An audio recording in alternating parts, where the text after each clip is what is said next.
Sa mundong puno ng ingay at abala, minsan ang kailangan lang natin ay katahimikan.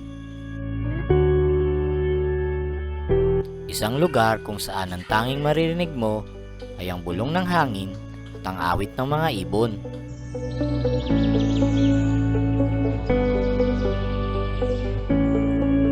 Ngayong araw, samahan nyo kaming lisanin muna ang semento ng syudad. So let's G guys, ayan. Dito tayo ng Zambales. Bibisita tayo sa isa sa mga tinuturing na hidden gem para sa mga nature lovers, ang Camp Tingal.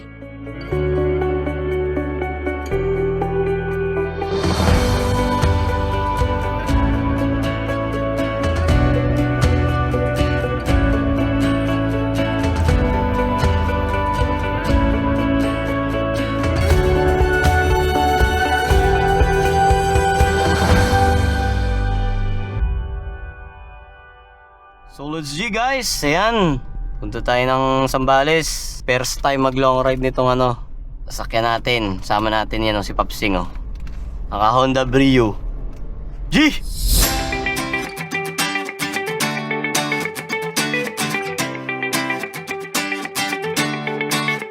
Magsisimula ang ating biyahe dito sa Bulacan, kung saan may sinundo tayong mga kasama natin papuntang Zambales.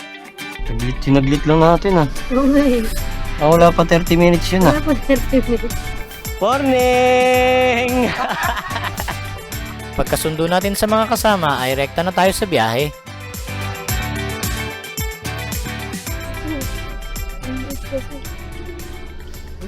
Tag-ina mo. Hey, walwal dito Parang hindi na. Yung guys, Plaridel Bypass Road. Mahaba Ay, to. talaga, ito na yun, Bok. Ala, ganda na. Plaridel Bypass. Yun merong daanan doon ng mga marami kasing industrial na dito, Bok. Lalo dyan, Daanan, kaya daanan talaga to ng mga 10-wheeler.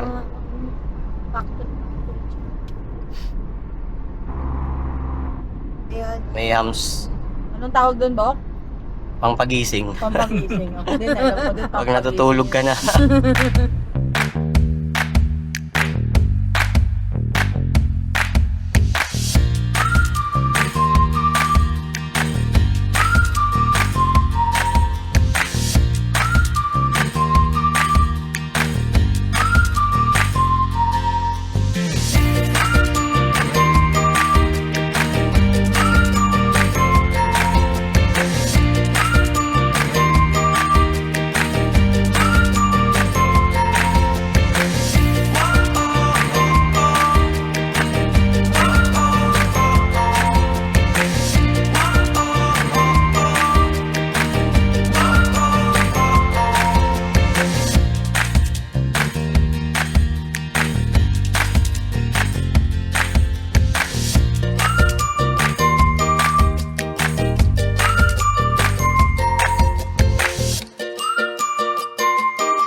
May chance pa.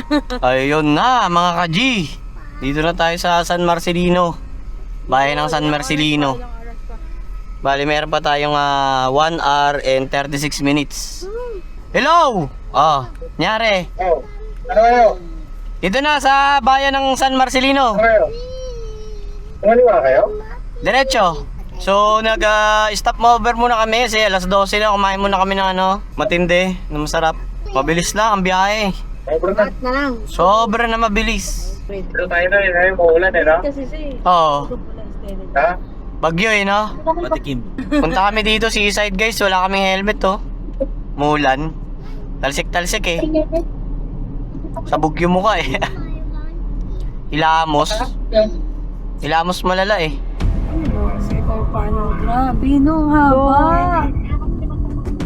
Basta may solar panel na, hindi ka na naliligaw niyan. Ang mga solar panel na ito ang magsisilbing guide kapag papunta ka na sa Camp Tingal.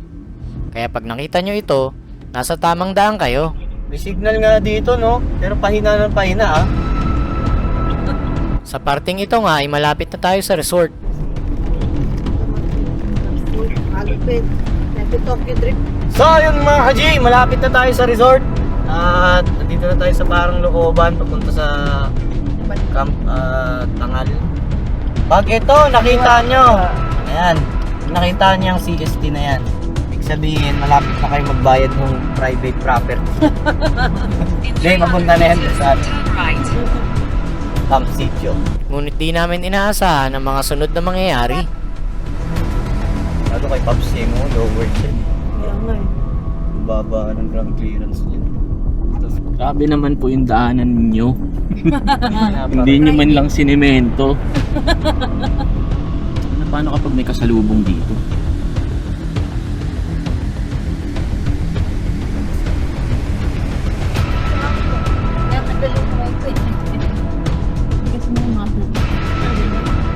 Sabi kawawan, sakit natin.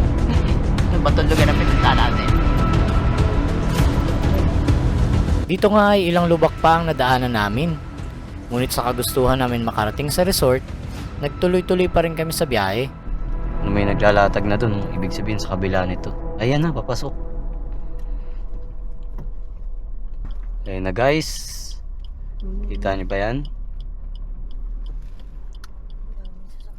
Oh. Palawi. Dito na tayo guys. Camp Sitio Tangal. Ang dami na. Dahil sa sakyan. Gagawin na laki ng kotse nila. Mas malalaki kotse Ito nila, na, no? ito na ang mga maliliit. Ito na mga bunso. Kaya, Kami po yung nagpa-schedule na ngayon pong hapon ang dating. Pwede pa doon? Matapos nga makalampas sa lubak ay makakarating na kayo sa beach camp. Paparehistro muna kayo dito at sila ang magbibigay sa inyo ng camping spot sa beach. So pagdating na dito mga paps, i-guide kayo kung saan kayo papwesto rito magka-camp. Magre-register lang kayo, no?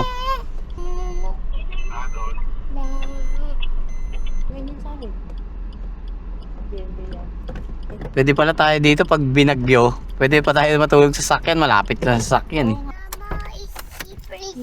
dali lang. Relax ka lang. Finally, nakarating na. So after ng mahabang biyahe ay nakarating na tayo sa Camp Tangal. Kung umabot ka sa video na to, salamat sa panonood. Huwag mo kalimutan i-share at i-like ang aming mga content para ma-inspire pa kami gumawa ng ganitong video. Comment mo na din yung sunod na destination na pwede naming puntahan. Hanggang sa susunod na rides, paalam!